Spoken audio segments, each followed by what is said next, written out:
Film कितने लोगों ने देखी? फ्री में या पैसा लेके? हैं? अब चुनाव के बाद मैं बोलूंगा कि 1-2 शो फ्री का करवाना, ठीक है ना? एक फिल्म जिसने रिलीज से पहले ही बवाल मचा दिया, एक ट्रेलर जिसने कुछ लोगों को झकझोर कर रख दिया और कुछ को गुस्से से भर दिया। लेकिन असली धमाका तब हुआ जब उत्तर प्रदेश के मुख्यमंत्री योगी आदित्यनाथ ने इस फिल्म पर खुलकर बयान दिया। क्या फुले सिर्फ एक फिल्म है या एक आंदोलन की शुरुआत? क्या वाकई इस फिल्म के डायलॉग्स ने इतिहास की परतें उधेड़ दी हैं? और क्यों इस फिल्म के समर्थन में अब बड़े बड़े नेता सामने आ रहे हैं? आखिर क्या कहा योगी आदित्यनाथ ने जिसने पूरे देश की नजरें इस फिल्म पर टिका दी? जानिए फुले फिल्म के पीछे का वो सच जो सिर्फ पर्दे तक सीमित नहीं है बल्कि समाज की सोच, इतिहास और वर्तमान को भी झकझोर रहा है। वीडियो को आखिर तक जरूर देखिए क्योंकि अंत में कुछ ऐसा जानेंगे जो शायद आपने पहले कभी न सुना हो।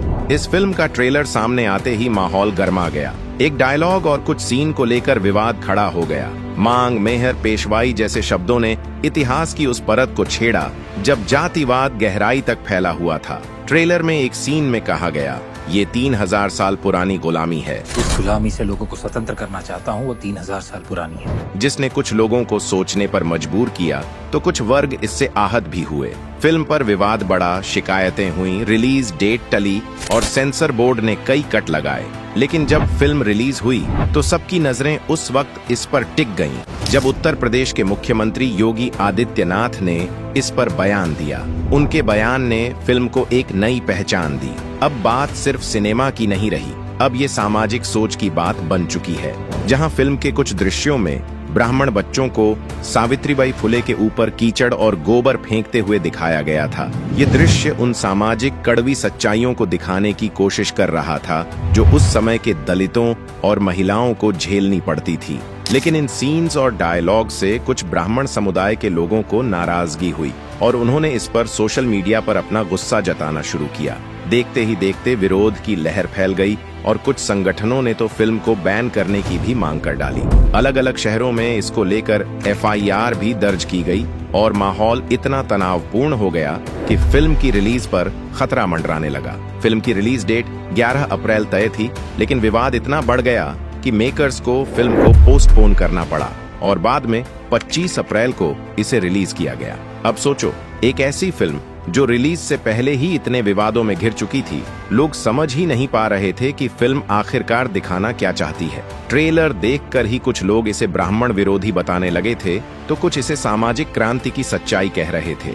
सोशल मीडिया पर बॉयकॉट के ट्रेंड चलने लगे थे और दूसरी तरफ कुछ बुद्धिजीवी और सामाजिक कार्यकर्ता फिल्म की तारीफ भी कर रहे थे। लोगों के बीच एक तरह का कंफ्यूजन था कि आखिर यह फिल्म किस मकसद से बनाई गई है। कुछ का मानना था कि यह फिल्म समाज सुधार का एक मजबूत संदेश दे रही है और एक ऐसे दौर को दिखा रही है जो किताबों में दब कर रह गया है। वहीं कुछ इसे धार्मिक भावनाओं को ठेस पहुंचाने वाला प्रचार कह रहे थे।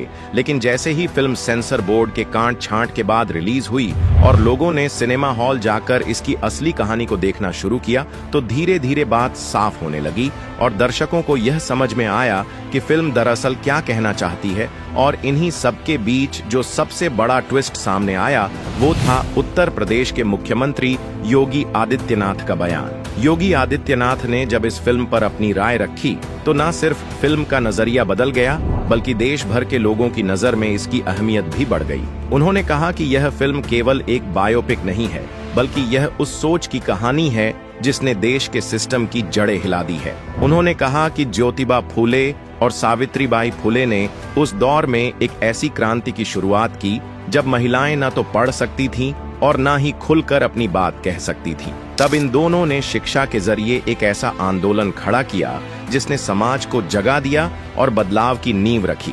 उन्होंने यहाँ तक कह दिया कि जो लोग इस फिल्म को सिर्फ एक साइड से देखने की कोशिश कर रहे हैं उन्हें इसे एक बार खुली आंखों और खुले दिल से देखना चाहिए, क्योंकि यह फिल्म नफरत नहीं बल्कि समझ की बात करती है।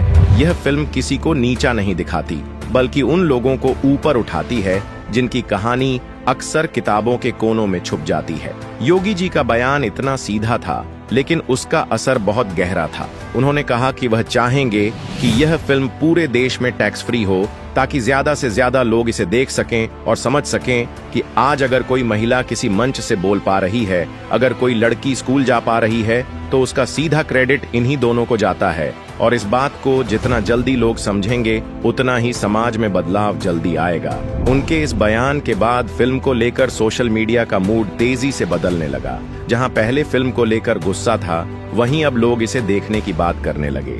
थिएटर्स में बुकिंग बढ़ने लगी। कुछ लोगों ने तो सोशल मीडिया पर यहां तक कह दिया कि अगर योगी जी जैसी सोच रखने वाले लोग इस फिल्म को सपोर्ट कर रहे हैं, तो जरूर इसमें कुछ बात होगी। फिल्म की कहानी ज्योतिबा फुले और सावित्रीबाई फुले की रियल लाइफ पर आधारित है, जिन्होंने 1800 के उस दौर में लड़कियों की शिक्षा के लिए स्कूल खोला, जब लोगों को लगता था कि लड़कियों को पढ़ाना पाप है। उस समय औरतों को घर से बाहर निकलने तक की इजाजत नहीं थी। समाज में इतनी बंदिशें थीं कि कोई औरत अगर बाहर दिख भी जाती तो लोग उसे ताने देने लगते थे।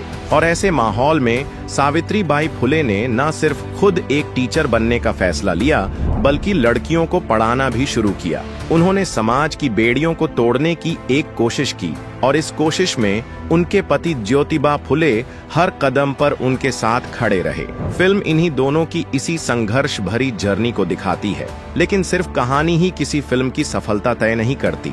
जब किसी फिल्म को राजनीतिक स्तर पर समर्थन मिल जाता है, तो उसका असर बिल्कुल अलग होता है।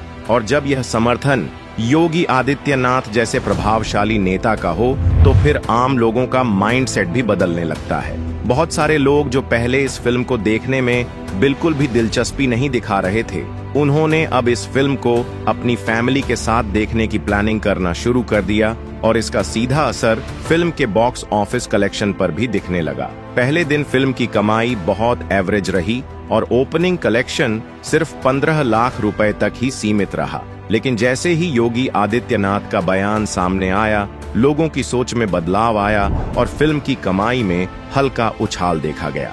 दूसरे दिन इसका कलेक्शन बढ़कर 30 लाख तक पहुंच गया। तीसरे दिन फिल्म ने 50 लाख का आंकड़ा पार कर लिया, और फिर धीरे धीरे यह 60 लाख तक पहुंच गई। लेकिन चौथे दिन यानी सोमवार को जब सामान्य वीकडे का असर पड़ा, तो फिल्म की कमाई में फिर से गिरावट देखने को मिली, और इस दिन का कलेक्शन 24 लाख रुपए रहा, जिससे फिल्म फुले का 4 दिनों का कुल इंडियन नेट कलेक्शन सिग्नल के अनुसार 1,29 लाख तक पहुंच चुका है।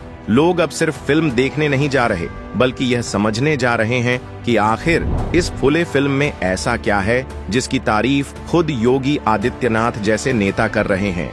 थिएटर से बाहर निकलते लोगों के रिएक्शन अब बदल चुके हैं। प्रतीक गांधी ने ज्योतिबा फुले और पत्रलेखा ने सावित्रीबाई का किरदार निभाया है, और दोनों की केमिस्ट्री को लेकर दर्शकों से काफी पॉजिटिव रिस्पांस मिला है। योगी आदित्यनाथ के बयान के बाद कई राज्यों के मंत्रियों और नेताओं ने भी फिल्म की तारीफ की है। कुछ एजुकेशन एक्सपर्ट्स ने तो ये तक कहा है कि फुले जैसी फिल्म स्कूलों में दिखाई जानी चाहिए, ताकि आज की पीढ़ी समझ सके कि उनके अधिकारों के पीछे कितना बड़ा संघर्ष रहा है। धीरे धीरे ये फिल्म एक मूवमेंट बनती जा रही है, जो सिर्फ एंटरटेनमेंट नहीं, बल्कि एजुकेशन और सोशल अवेयरनेस की दिशा में भी असर छोड़ रही है। अगर आपने ये फिल्म देखी है, तो अपने अनुभव कमेंट में जरूर बताएं, और वीडियो पसंद आया हो तो लाइक, शेयर और चैनल सब्सक्राइब करना न भूलें।